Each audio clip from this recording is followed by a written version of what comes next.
How to fix the to send an audio file. Allow WhatsApp access to your device's music and audio area. First, open WhatsApp and try send audio file to someone. It show this, so this is solution. First go the settings on your phone. Tap on apps or app manager that, depending on your device. Find and select WhatsApp from the list of apps. Tap permissions. Ensure that storage or media permissions are enabled. You can also turn on all permissions for WhatsApp to avoid other permission-related issues.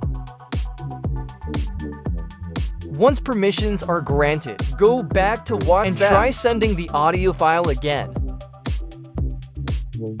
And that's it. The issue should now be resolved, and you can send audio files without any problems. If you have any questions, drop a comment below. Don't forget to like, subscribe, and hit the bell icon for more helpful guides. Thanks for watching.